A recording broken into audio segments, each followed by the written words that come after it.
Donald Trump గారు మనకు చేస్తున్న సహాయాన్ని ఏమనాలండి?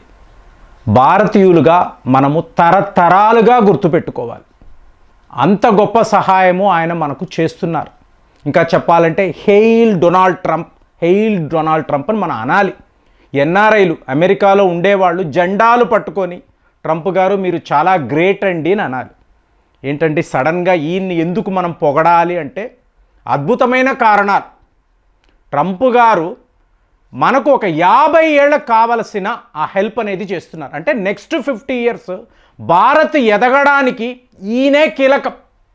అంటే ఈయన్ని ఒక మ్యాడ్ జీనియస్ అని చెప్పి మనం పొగడాలి.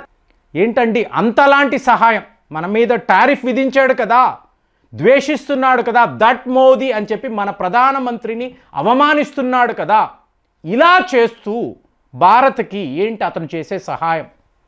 ఇక్కడ అతి ముఖ్యమైన విషయాలు అంటే ఇప్పుడు మీరు చూసారనుకోండి, ఈ ప్రపంచ పాలకులు అని ఒక వర్గము ఉంటుందండి.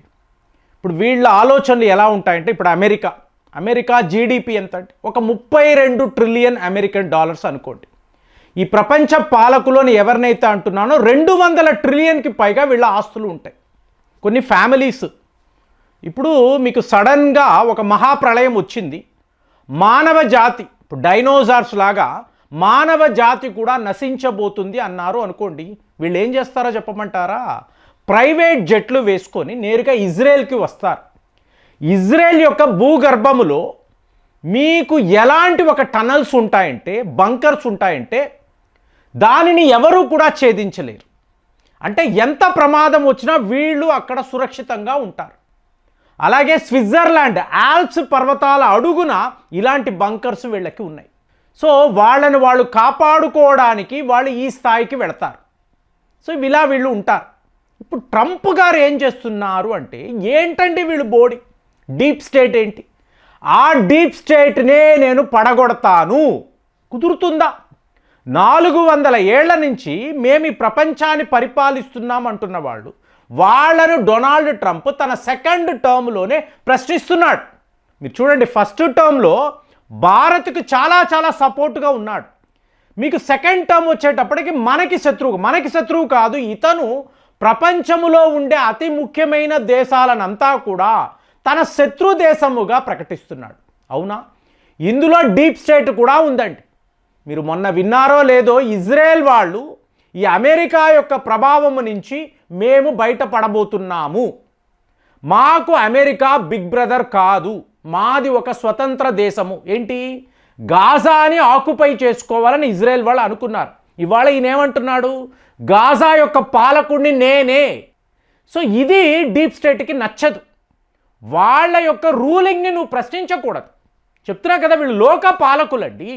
ఇప్పుడు ఇది హిట్లర్ ఉన్నాడండి, ప్రతి ఒక్క దేశాన్ని గెలుస్తూ ఉన్నాడు. హిట్లర్ పేరు చెప్తేనే ఒక ఫ్రాన్సో యూకేనో వీళ్ళు భయపడేవాడు, వణికేవాడు. కానీ ఆ హిట్లర్ ఏం చేశాడు? డైరెక్ట్గా వెళ్ళి సోవియత్ యూనియన్తో యుద్ధం పెట్టుకున్నాడు. సో యుఎస్ఎస్ఆర్తో యుద్ధం అన్న తర్వాత ఏమైంది? అతని భవిష్యత్తు మీకు ఆత్మహత్య చేసుకొని చనిపోయాడు.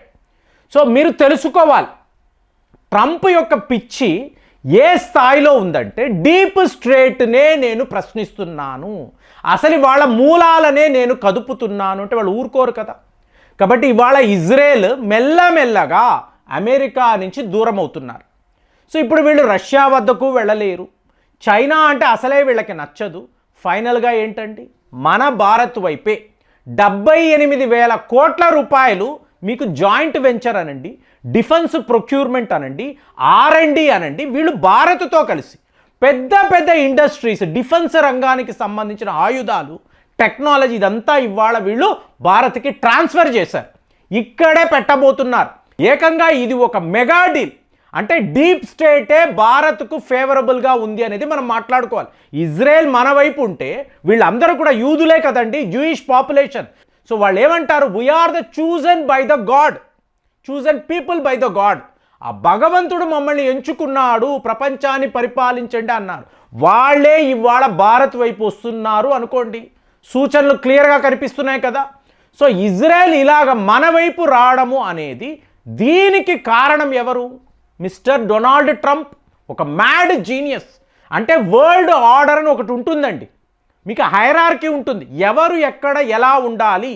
ప్రపంచమే మా బానిస అనుకుంటున్న అమెరికా ట్రంప్ రావడంతో పూర్తిగా మారిపోయింది. ఇప్పుడు మీరు భారత్నే తీసుకోండి, ఇక్కడ ఢిల్లీలో అరవింద్ కేజ్రీవాల్ గురించి మాట్లాడతాం. ఫోర్డ్ ఫౌండేషన్ వాళ్ళు ఏం చెప్తే అదే ఈయన చేస్తాడు.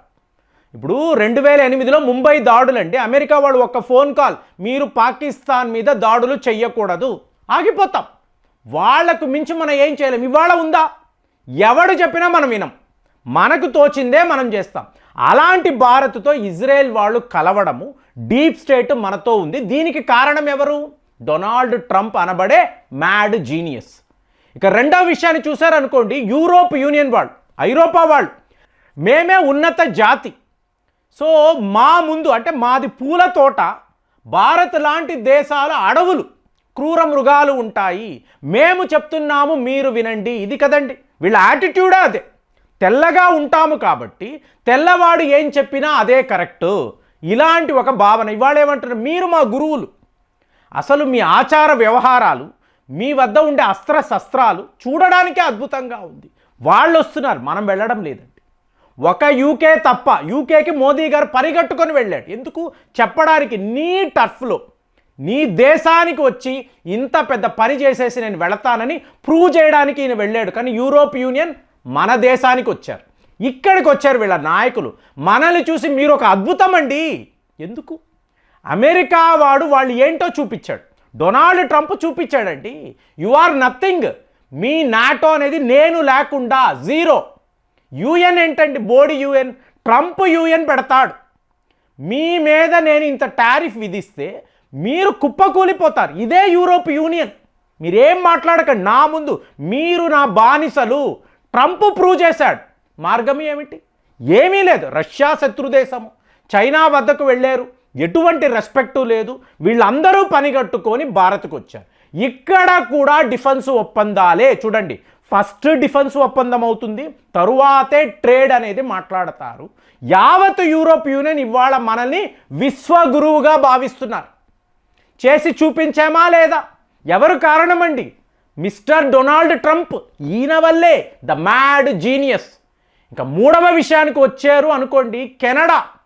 మీకు దశాబ్దాల వారీగా భారత్ మీద కక్ష గట్టిన ఒక దేశం. సిక్కు పాపులేషన్ ఎక్కువ, ఖాళిస్తాన్ మూమెంట్ అంటారు. ఎప్పుడూ కూడా ఏదో ఒక రకంగా మనతో గొడవలు పడాలనుకుంటారు, తీవ్రవాదులను పెంచి పోషిస్తారు. అలాంటి కెనడా మార్క్ కార్నీ వచ్చిన తరువాత ఈ ఖాళిస్తాన్ మూమెంట్నే లేకుండా చేస్తాను, గుర్పత్వంత్ సింగ్ పన్నును ఏమైపోయాడండి, వార్తలే లేవు, ఎక్కడ ఉన్నాడో తెలియదు. ఇది మన దెబ్బ. దీనికి కారణం ఎవరు? Mad genius Trump. కెనడాను నువ్వు ఒక దేశమే కాదు, నువ్వు ఒక రాష్ట్రము, 51st స్టేట్ ఆఫ్ అమెరికా, నిన్ను నేను కబ్జా చేస్తాను, ఆపగలవా? సో ట్రంప్ గారు మనకు ఏ రకంగా సహాయం చేస్తున్నారంటే, కెనడా యొక్క ప్రధానమంత్రి భారత్కు వస్తున్నారు. వీళ్ళందరినీ చూశారనుకోండి, భారత్ అంటారు, తర్వాత చైనా అంటారు. సో ఇప్పుడు చైనా వాడు ఏం చేస్తున్నాడండి, మనము మన సివిలైజేషన్ అనేది ఎప్పుడో 5000 సంవత్సరాలు 6000 సంవత్సరాల పురాతనమైనది. మనము కలవాలి, కలిసి అమెరికాను ఎదిరించాలి, డొనాల్డ్ ట్రంప్ని ఎదిరించాలి. ఇలాగ మన మధ్య సరిహద్దుల్లో గొడవలు ఉండకూడదు, మంచి వ్యాపారం ఉండాలి, మనం కలిసి మెలిసి స్నేహపూర్వకంగా ఉండాలి, మనము ఇలా ఈ వెస్టర్న్ దేశాలను దెబ్బ కొట్టాలి. ఇలాగా ఆర్ఐసి అనేది రియాలిటీగా చూసినప్పుడు ప్రపంచమే మన కాళ్ళ కింద ఉంటుందని చైనా వాడు మాట్లాడు, మనం కాదండి, చైనా వాడు మాట్లాడదు. మీరు గమనించారో లేదో, మోదీ గారు ఒక్క స్టేట్మెంట్ కూడా డొనాల్డ్ ట్రంప్కి వ్యతిరేకంగాను అమెరికాకు వ్యతిరేకంగా మాట్లాడరు. కానీ వాళ్ళు చేస్తున్న సహాయం మాత్రము భారత్ని వేరే లెవెల్లో ఒక గ్లోబల్ పవర్గా ఇవాళ నిలుపుతుంది. అంటే డొనాల్డ్ ట్రంప్ని మనం హెయిల్ ట్రంప్ని అనాలా? ఆయన సహాయాన్ని మనం ఎప్పుడు గుర్తుపెట్టుకోవాలి, Trump the great, the mad genius అని చెప్పి మనం అనాలి. అవునంటారా కాదంటారా? కామెంట్స్లో రాయండి. మళ్ళీ వచ్చే వీడియోలో కలుద్దాం. జై హింద్.